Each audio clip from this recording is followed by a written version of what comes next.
My wife's daughter, Chloe, loves to tell the world that a true family is built exclusively on blood, heritage, and deep, ancient, shared history. She insists that anyone without those sacred genetic bonds is merely a temporary fixture, a transient tenant demanding rent in the sacred, hallowed house of her life. It was her signature philosophical position, a belief system she applied to college essays, social media posts, and most frequently, to the 10 years she tolerated my presence in her perfectly curated existence. For the 12 years I have been her primary, silent caretaker, Chloe has called me an obligation. She called me a sponsor. She called me the convenient adult who lacked the emotional depth to truly belong. She told anyone who would listen that I lacked the essential, irreplaceable connection required to elevate me beyond the status of hired help. Today, at exactly 4:45 in the afternoon, standing in the hushed, cavernous sanctuary of St. Jude's Cathedral, that temporary fixture just became the entire foundation upon which her future rests. And the first order of business is very simple: demolish the structure and make her stand in the ruins of her own entitlement. Chloe is standing 3 feet away from me right now. She is radiant, encased in white lace and a shimmering veil, her borrowed designer dress catching the faint sunlight filtering through the high stained-glass windows. Her hands are clasped delicately over a bouquet of ivory roses, vibrating so slightly they're making the delicate silk wrist wraps tremble. Her face has gone from the serene, beatific glow of the perfect bride to the ghostly white of absolute, terrifying comprehension. Next to her, her new husband, Michael, looks merely confused, perhaps wondering if the caterers missed a detail. But let's be clear, Chloe's widening eyes aren't reflecting spiritual illumination. These aren't the eyes of someone overwhelmed by marital love. These are the wide, panicked eyes of financial and social catastrophe. She just realized that the man she spent a decade dismissing, the man whose familial relevance she systematically negated to elevate her own narrative of noble struggle, is the same man who holds the literal deed to her first marital home and the keys to the trust fund she assumed was her birthright. But I'm getting ahead of myself. To fully understand the magnitude of the social devastation about to happen in this church, you need to know the complete story. You need to understand the decade of deliberate condescension. You need to understand how a man they called a wallet and a stranger silently built a financial fortress around their lives, purely to protect them, and then waited patiently for the moment his tormentor would publicize her ingratitude from a front-row seat. My name is Arthur Vance. 12 years ago, I married Eleanor Hayes, a woman whose beauty and superficial charm were only exceeded by her deep, almost blinding loyalty to her daughter's exceptionally fragile ego. Chloe was 12 then, a difficult age marked by the fresh wound of her biological father's abandonment, a wound she kept perpetually open and constantly blamed me for not possessing the correct DNA to heal. To the outside world, Eleanor and Chloe were the picture of resilient femininity. They were polished. They were charismatic. But Eleanor didn't want a partner. Eleanor wanted a financial safety net, and Chloe wanted a perpetually open vault. They wanted stability without the responsibility of emotional integration. I met Eleanor through a mutual business associate. I was building my real estate portfolio. She was a graphic designer struggling to make ends meet while maintaining a facade of comfortable middle-class life for her daughter.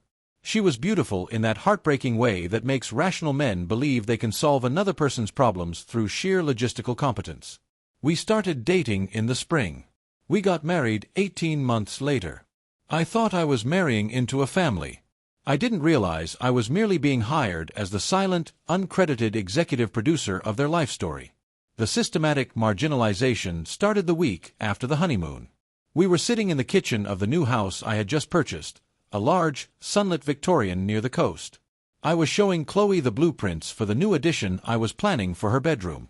It wasn't the Ritz, but it was honest, purchased with clean money I had earned through grueling work. On that second day in the house, Chloe received a call from her best friend.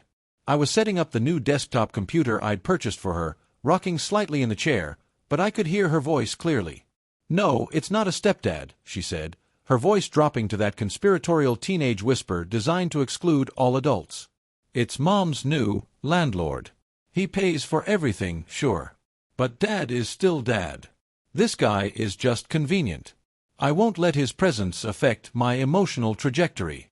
That last line, "I won't let his presence affect my emotional trajectory," sounded less like teenage angst and more like calculated resentment. When she hung up and turned, she looked at me not with youthful shyness, but with cool, analytical assessment. Now, looking back with the perfect clarity of 12 years, I know exactly what it was. I was a liability to her narrative of self-made success. My counselor says I need to maintain strong boundaries, she announced, not asking, but telling. She says I need to protect my identity from external influences. Mom says you need to step up, Arthur. You're barely making ends meet with your small-time property dealings. It could be good for us. You stay in the background. We shine. I wanted to point out that my small-time property dealings had just provided the magnificent house we were standing in, fully paid. But Eleanor insisted that I remain the supportive, background figure. She used the word stability like a tether. So I accepted. I accepted because I thought marrying a woman meant supporting her dreams. I didn't know yet that for Chloe, support meant invisibility. For the next decade, I became the family's logistical ghost. I worked from my cramped home office, expanding my portfolio into industrial logistics and distribution centers. I cooked their meals. I fixed their plumbing. And in my free time, late at night when Eleanor was asleep, I did something they never bothered to check. I systematically funneled all the profits from my company, Vance Logistics Group, into secure, generational trusts and property holdings, meticulously separating every asset I had acquired since marrying Eleanor. I didn't use family money. We didn't have any. I created it. I lived well below my means, allowing them the illusion of financial constraint while building an actual empire beneath the surface. I secured contracts for massive national delivery chains while Eleanor worried about which designer dress to wear to a local charity gala. And when those contracts multiplied, I didn't buy a yacht.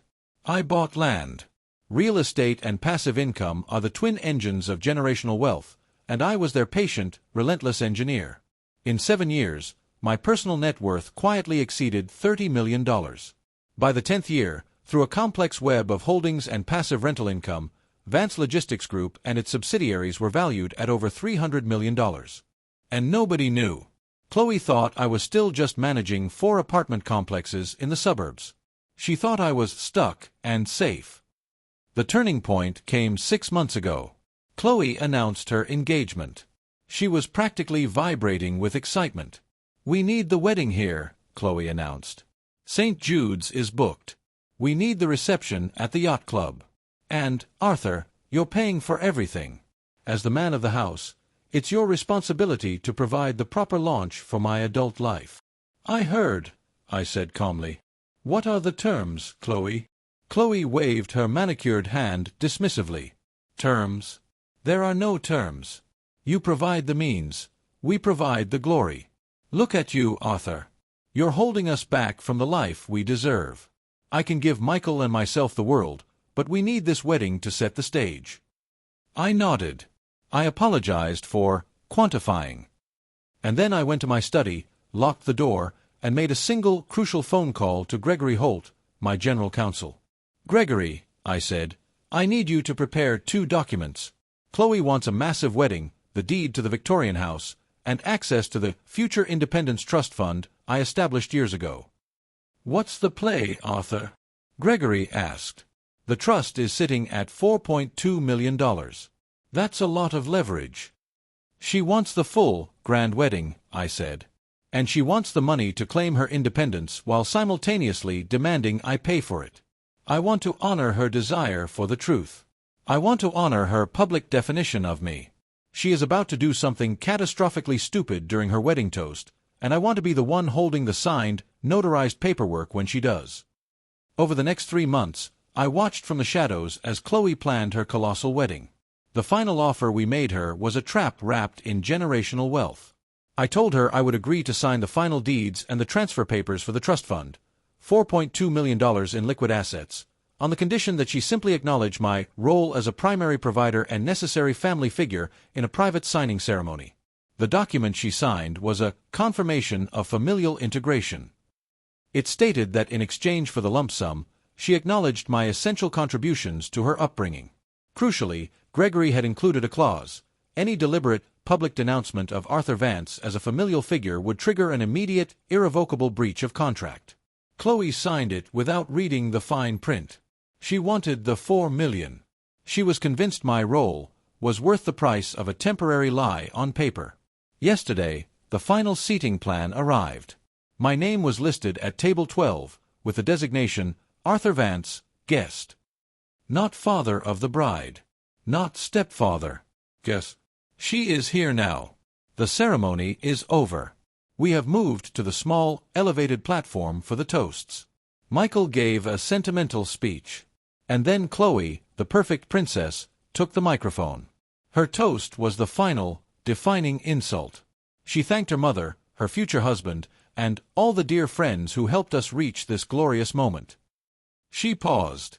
She looked right through me. I want to thank those who supported us from the periphery, allowing us the space to grow. Specifically, the anonymous strangers who provided resources without demanding space in our hearts. We are finally free. The congregation applauded. Eleanor smiled her approval.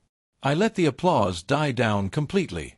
I waited until the silence in the enormous church was thick.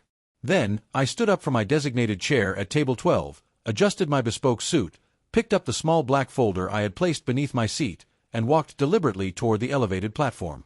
I reached the microphone stand, tapped it gently, and my voice, calm and amplified, echoed throughout the silent cathedral. Before we moved to the reception, I announced, my voice carrying the weight of 10 years of deferred authority. I, the self-proclaimed stranger, have a gift. Chloe took a step back, her smile faltering. Arthur, what are you doing? This isn't the time. On the contrary, Chloe, I said, opening the black folder. There is no better time. I am here to honor your commitment to the truth. Arthur, sit down. Eleanor hissed from the front row, half rising from her seat, her knuckles white on the pew. Don't you dare embarrass us. I ignored Eleanor completely, keeping my eyes locked on the bride. You described me, moments ago, as an anonymous stranger from the periphery. You have spent the last 6 months accepting a life-altering financial settlement under the absolute condition that you acknowledge the familial bond that allowed that settlement to exist. Security! Eleanor shouted, pointing at me, her face twisting into a mask of panic. A confused usher took a half-step forward but stopped when I simply held up a hand.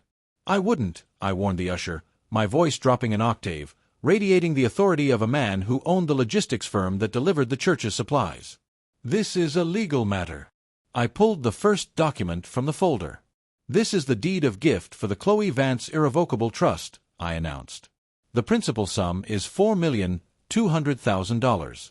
You signed this, Chloe. You signed the attached affidavit stating that Arthur Vance is an integral paternal figure. And yet, to this congregation, you just declared me a stranger. It was just a toast. Chloe stammered, her voice rising in pitch. Arthur, stop. You're ruining everything. I am clarifying everything, I corrected. You wanted the money, but you wanted the victim narrative. You cannot have both. I raised the second document. This is the clawback notice. As of precisely 1:17 p.m., the moment the phrase, anonymous strangers, was uttered, all conditions of the deed of gift have been violated. My general counsel has already executed the transactions. What transactions? Michael, the groom, finally spoke up, his voice cracking. Arthur, wait. The down payment for the loft was in that trust. I looked at Michael with pity. Was being the operative word, Michael. The $4.2 million has been repatriated back into the Vance Legacy Foundation. It's gone. Gone. Chloe shrieked, the sound tearing through the vaulted ceiling. You can't take it back. It's mine. It was a conditional gift to a daughter, I said, cold as ice. A stranger owes you nothing. And since I am a stranger, the Victorian house you intended to live in, which I hold the deed to, is also no longer available. The locks are being changed as we speak. Eleanor rushed the dais, grabbing my arm. You monster! You planned this! You let her humiliate herself so you could steal her future. I shook her off effortlessly. I didn't steal anything, Eleanor. I protected my assets from people who despise me. You taught her that relationships are transactions. Well, the transaction failed. I looked at the stunned congregation. Ladies and gentlemen, my apologies for the interruption. But clarity is expensive. In this case, it cost the bride $4 million. I reached into the folder for the final item. A small, framed document. "One last thing," I said, addressing the room. "Since I am a stranger to this family, I have decided to make it official. This is a deed poll.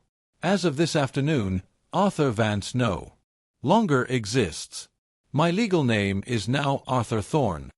"Thorne?" Eleanor whispered, horrified. "Thorne," I confirmed. "I am severing the name, the legacy, and the bank accounts from this family tree. I am finally free of the obligation to buy your love." I placed the folder on the lectern. Chloe was sobbing now, a guttural sound of pure greed denied. Michael was sitting on the steps, head in his hands. I walked down the aisle. The silence was absolute. I pushed open the heavy oak doors and stepped into the cool afternoon air. I pulled out my phone and dialed. "Dad." A young voice answered. It was Maya, the daughter of a late friend I had adopted quietly 3 years ago, the only person who knew the real me.